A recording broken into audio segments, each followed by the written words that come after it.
साथ ना वैसी एक एक हमारी रिलेशनशिप है, एक हमारे दिलों में रहता है। हम हमेशा बात करते हैं। मैं अगर अपनी बात करूं तो हमेशा से कश्मीर के हवाले से बहुत जज्बाती हूँ।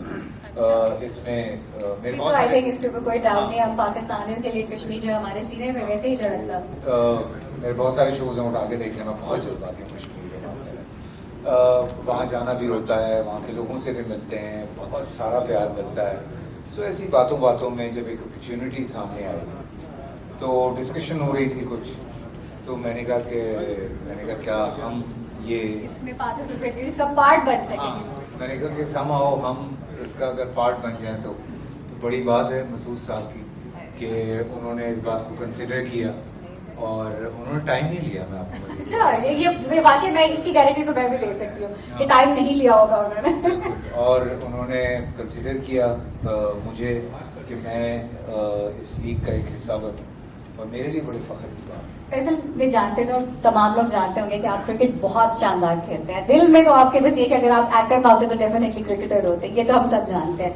लेकिन क्रिकेट लीग को कब एक पार्ट बनना, एक टीम को ओन करना, हाउ डू यू सी कि इसकी वजह से बहुत सारे ऐसे नौजवान जो कि may be Kashmir supreme league का पार्ट बनना चाहेंगे, उनके लिए क्या टैलेंट के अपॉर्चुनिटीज हो सकती है? और कहीं ये वो एक छोटा सा फैसल कुरैशी जो चाह रहा था कि शायद मुझे कोई अपॉर्चुनिटी मिल जाती, मैं भी क्रिकेटर बन जाता, तो कहीं ये इसके पीछे वो ख्वाहिश तो नहीं?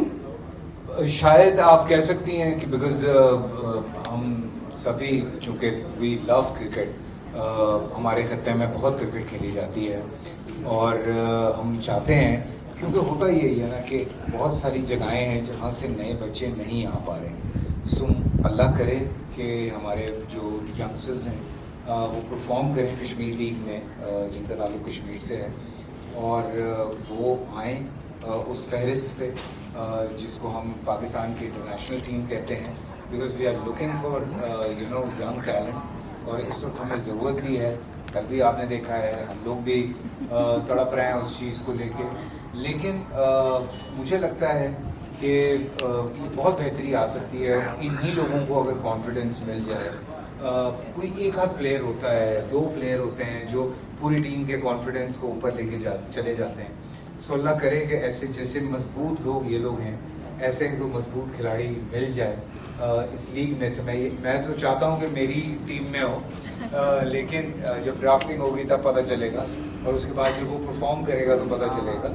लेकिन पूरी लीग में से भी अगर हमें कोई 4-5 लड़के ऐसे मिलते हैं जिनके लिए इस वक्त पाकिस्तान इंतज़ार कर रहा है, तो और क्या चाहिए यार, इससे बड़ी कामयाबी नहीं हो सकती। एट अ पर्सनल लेवल कौन से ऐसे लेजेंडरी क्रिकेटर्स हैं जिसमें अगर हम बात करें मुजफ्फराबाद फाल्कन्स की, तो आप चाहेंगे या तो ये इसको मेंटोर करें या हेड करें या कोच करें? ऑब्वियसली बहुत सारे बड़े नाम हमारे साथ जुड़े हुए हैं, लेकिन कोई एक दो नाम अगर लेना चाहें तो? मेरी चूँकि दोस्तों की फहरिस्त में एक सरफराज हैं, हफीज़ हैं, बट मैंने रिक्वेस्ट की सरफराज से कि Was that a surprise? कहीं ये सरप्राइज लीक तो नहीं हो गया? नहीं, ये बिल्कुल लीक नहीं है। ये हम चाह रहे थे कि सरफराज, चूँकि जाहिर सी बात है दोस्ती भी है, और सरफराज की कप्तानी आप लोगों ने देखी है, और उसके साथ साथ हमने एक और मेरे बड़े प्यारे दोस्त हैं, उनसे भी हमने रिक्वेस्ट किया फॉर हेड कोच। और भी कुछ लोग हैं जिनसे हम रिक्वेस्ट कर रहे हैं कि वो हमें ज्वाइन करें। इसी तरह से मिलजुल के काफ़िला बनता है। सो यही कोशिश चल रही है इस वक्त। कश्मीर सुप्रीम लीग के तवज्जो से अगर दुनिया को एक पैगाम देना चाहें तो वो क्या पैगाम होगा? देखें, दुनिया भर में अलग अलग तरह की लीग्स होती हैं, और मेरे ख्याल से हुकूमत पाकिस्तान को अब ये चाहिए, ये बड़ा अच्छा इनिशिएटिव है मसूद भाई का कि वो कश्मीर से एक लीग लेकर आएँ। अच्छा, इसके अलावा एक और लीग होती है जिसका नाम आपको पता है, PSL है। उसके अलावा एज सच कोई सूबाई लेवल पे लीग नहीं होती। तो मुझे लगता है कि हमारे अगर 5 सूबे हैं तो उन 5 की अलग अलग लीग्स होनी चाहिए, उन इलाकों के बच्चों को सामने आना चाहिए, फिर उनको खेलना चाहिए। तो इस तरह से ज़्यादा टैलेंट जो है वो सामने आएगा। हम चंद हज़ार में से क्यों चुनते हैं अपनी नेशनल टीम को, हमें करोड़ों में से चुनना चाहिए नेशनल टीम को। तो आप देखेंगे कि उससे आने वाले वक्त में फ़ायदा होगा। Thank you so much for your time and looking forward to great collaboration ahead. Enjoy your evening.